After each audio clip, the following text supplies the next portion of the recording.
Welcome friends. இன்றைக்கி நம்ம டேஸ்டியான பிரேக்ஃபாஸ்ட் ரெசிபி ரவா தோசை ஈஸியாக எப்படி பண்ணலான்னு பார்க்கலாம் வாங்க.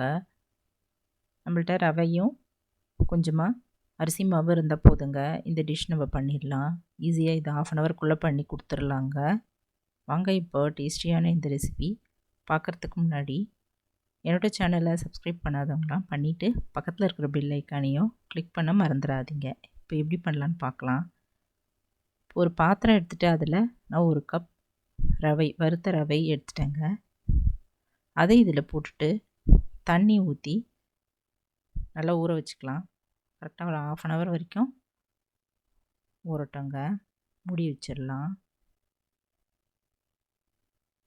இப்போ 1/2 ஹவர் கழித்து பார்க்கலாம். இது நல்லா ஊறியிருக்கும். இப்போ இது கூட என்னென்ன ஆட் பண்ணலான்னு பார்த்துக்கலாங்க. இப்போ ரவை எந்த அளவு எடுத்தோமோ அதே அளவு அரிசி மாவு, இடியாப்பம் ஃப்ளோர் எடுத்துடலாங்க. அதை இது போட்டுக்கலாம். கூடவே 1 ஸ்பூன் உப்பு போட்டுட்டு தண்ணி ஊற்றி நல்லா இது போல் கலந்துக்கலாங்க. இப்போது ஒரு 1/4 கப் நல்லா புளிச்ச மோர் இருந்தால் இதில் ஊற்றிடலாங்க. ஊற்றிட்டு நல்லா தாராளமாகவே தண்ணி ஊற்றி நல்லா கரைச்சிக்கலாம். நார்மலாக கரைக்கிற தோசை மாவு போல் இல்லாமல் கொஞ்சம் நல்லா தண்ணியாகவே தோசை மாவை கரைச்சிக்கலாம். இப்போ இதில் 1/2 ஸ்பூன் ஜீரகம் ஆட் பண்ணிக்கலாங்க. கொஞ்சம் கருவேப்பிலை, பச்சை மிளகாய் 1 சின்னதாக கட் பண்ணிக்கலாம். 1/2 ஸ்பூன் முழு மிளகு இதெல்லாம் சேர்த்து இதில் ஆட் பண்ணிவிட்டு கலந்துடலாங்க.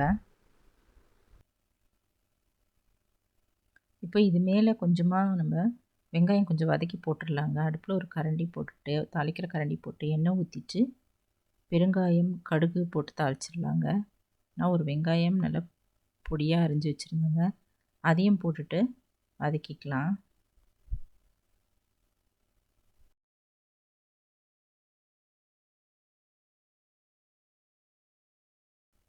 மேலே தூண நல்லா டேஸ்ட்டாக இருக்கும். இப்போ அடுப்பில் ஒரு தோசைக்கல் போட்டு நல்லா எண்ணெய் சுற்றிலும் தடவிடலாம்.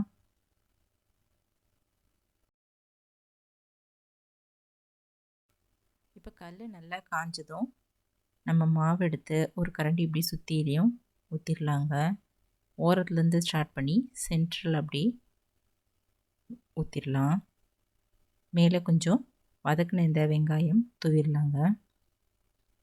இப்போ மேலேயும் சுற்றிலையும் நம்ம 2 ஸ்பூன் ஆயில் ஊற்றிட்டு மூடி வச்சிடலாம்.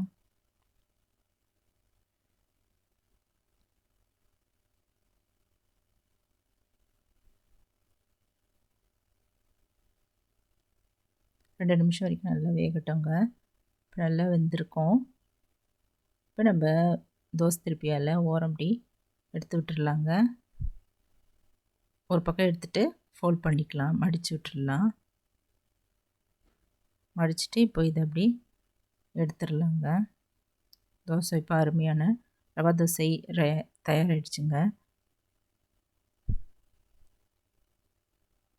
இதே போல் நம்ம ஒரு தோசையாக சுட்டு எடுத்துடலாங்க.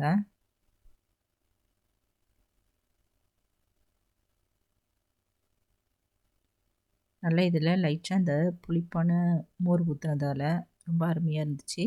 டேஸ்ட்டும் நல்லா இருந்ததுங்க. நம்மளுக்கு இது எடுக்கிறதுக்கும் தோசை எடுக்கிறதுக்கும் ரொம்ப ஈஸியாக இருந்துச்சு.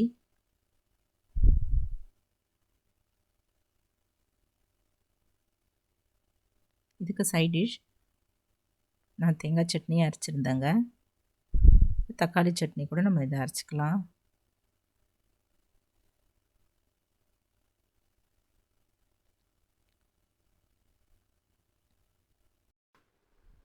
நீங்களும் ரவா தோசையை ஒரு தடவை இது போல் ட்ரை பண்ணி பார்த்துட்டு எப்படி இருக்குன்னு கமெண்ட்டில் சொல்லுங்கள் ஃப்ரெண்ட்ஸ். இந்த வீடியோ பிடிச்சதுன்னா குக்கிங் வித் சித்ரான் சேனலில் சப்ஸ்கிரைப் பண்ணிக்கோங்க. தேங்க்ஸ் ஃபார் வாட்சிங். நம்ம அடுத்த வீடியோவில் பார்க்கலாம்.